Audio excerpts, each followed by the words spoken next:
Prépare-toi à découvrir tous les étranges petits secrets qui se cachent derrière les objets du quotidien. Du mètre-ruban à la brosse à dents, en passant par la cuisinière, tu ne regarderas ou utiliseras plus jamais ces objets de la même manière.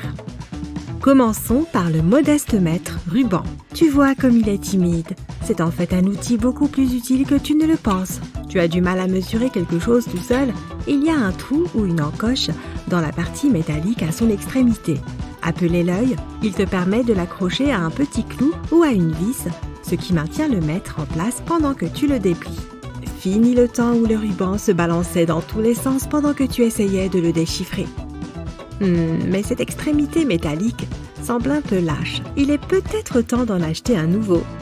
Ne le fais pas. L'extrémité est en fait censée bouger, ce qui t'aide à obtenir une mesure précise. Le crochet fait en fait 1,5 mm de large et ce petit mouvement en tient compte. Si tu le pousses contre quelque chose pour une mesure intérieure, le crochet est inclus dans la mesure finale. Si le crochet se trouve à l'extrémité d'un objet pour une mesure extérieure, le léger écart correspond à l'espace que le crochet occuperait. Tes mesures sont donc toujours parfaites.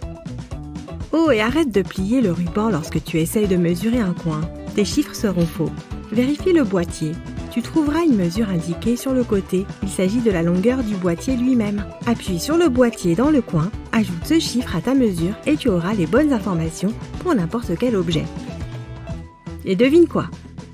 Il existe une journée nationale du mètre-ruban. Elle est commémorée chaque année le 14 juillet. Waouh! Il y a vraiment un jour pour tout! Un autre outil que tu n'as pas utilisé correctement? L'agrafeuse.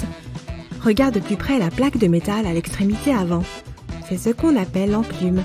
Et oui, elle aide à plier les agrafes. Car tu savais qu'il y a en fait deux réglages? Les crochets d'une agrafe traditionnelle sont dirigés vers l'intérieur et maintiennent plusieurs feuilles de papier en place.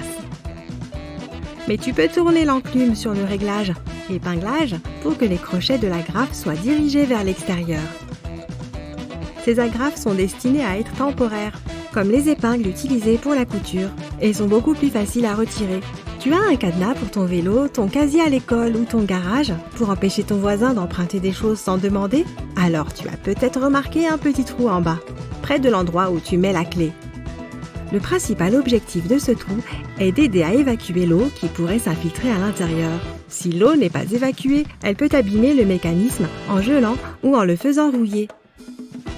Mais si tu constates que la serrure est bloquée, cela peut être très frustrant. Ne panique pas, ajoute un peu d'huile par ce trou pour aider à lubrifier le mécanisme à l'intérieur et il devrait bientôt fonctionner à nouveau. Voyons voir quelle chose intéressante nous pouvons trouver dans ton placard. Non, je ne fouille pas. Enfin, peut-être un peu. Oh, ton manteau est un bon endroit pour commencer. Certains ont une petite demi-ceinture bizarre à l'arrière. Elle ne s'enroule pas pour aider à maintenir le manteau fermé. Alors pourquoi est-elle là? Appelée martingale, elle représente aujourd'hui un simple choix de style de la part des designers. Mais elle avait autrefois une fonction très utile. Certains manteaux d'hommes étaient fabriqués avec du tissu supplémentaire. La ceinture maintenait ce tissu supplémentaire en place. Lorsque la ceinture était défaite, la veste s'ouvrait plus largement et devenait une couverture utile. C'était très pratique lorsque les gens voyageaient et n'avaient pas de place pour transporter du matériel de couchage additionnel. Souvent, lorsque tu achètes une nouvelle veste ou un vêtement chic, il est livré avec un petit sac qui contient quelques boutons supplémentaires et un petit carré du tissu avec lequel le vêtement a été fabriqué. Les boutons viennent en plus au cas où tu en perdrais un. En revanche, ce morceau de tissu a plusieurs usages. Beaucoup de gens pensent qu'il peut être utilisé pour colmater de petits trous. Mais il te permet aussi de tester tes produits de nettoyage dessus. Ainsi, tu éviteras d'abîmer ton article la première fois que tu le mettras dans la machine à laver. Il vaut mieux que ce petit échantillon devienne d'un rose affreux que ton beau manteau neuf. Conseil supplémentaire, emporte cet échantillon avec toi lorsque tu fais du shopping. Il te sera utile lorsque tu chercheras une tenue assortie. J'ai parlé des boutons il y a un instant. T'es-tu déjà demandé pourquoi les boutons des chemises pour femmes sont à gauche alors que ceux des chemises pour hommes sont à droite? Il y a eu une époque où le côté où se trouvaient les boutons indiquait ton statut social. Si tu étais un roturier, tu devais t'habiller toi-même. Et ces boutons étaient placés à droite. Plus facile à enfiler pour un droitier. Si tu étais riche et de sexe masculin, tu t'habillais probablement encore tout seul. Mais si tu étais une femme riche, tu avais souvent une femme de chambre qui t'aidait à t'habiller.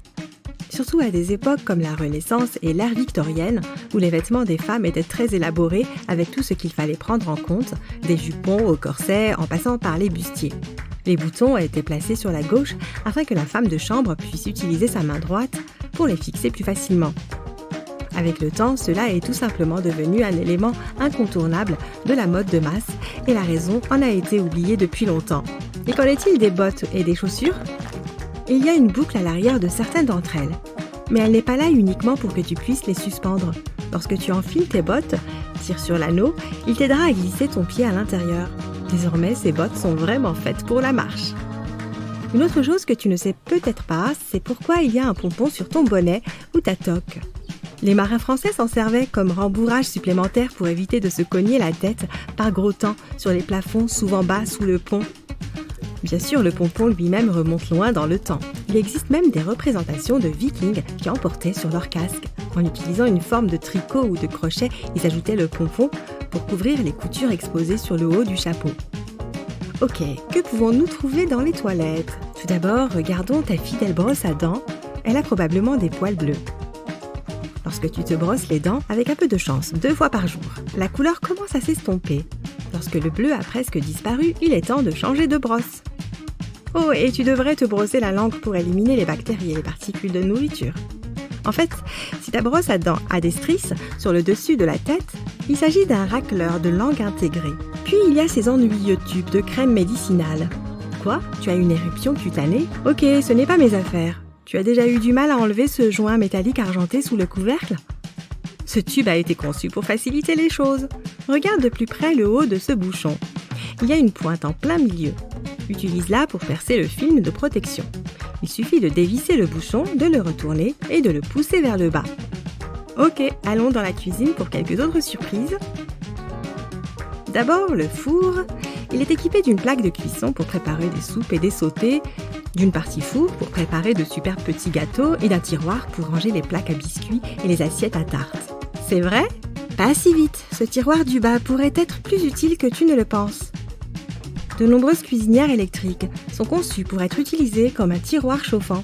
Tu peux garder les aliments au chaud en attendant que l'autre partie de ton repas finisse de cuire. Tu n'auras plus à t'excuser pour cette purée de pommes de terre froide. Et je ne m'excuse jamais. Si tu as une cuisinière à gaz, il se peut que tu aies un grill en bas. Il suffit de vérifier que le tiroir ne contient pas de grille à intégrer pour accueillir une lèche frite. Et savais-tu que tu pouvais aussi t'en servir pour griller des steaks et des hamburgers les jours de pluie et de froid ? La saveur du barbecue sans avoir à braver l'extérieur. Il se peut que tu aies quelques casseroles et poêles avec un trou à l'extrémité du manche. Une raison. De nombreuses personnes accrochent leurs casseroles à des crochets pour les garder à l'écart lorsqu'elles ne servent pas. L'autre utilité, ces trous peuvent accueillir l'ustensile avec lequel tu cuisines. Si tu mélanges une sauce pour pâtes avec une cuillère en bois, place la cuillère dans le trou. Elle est toujours à portée de main. Et toute sauce sur la cuillère s'égouttera dans la casserole et non sur la cuisinière. Et voici un gain de temps. Ne pèle pas ton ail avant de le passer dans le presse-ail.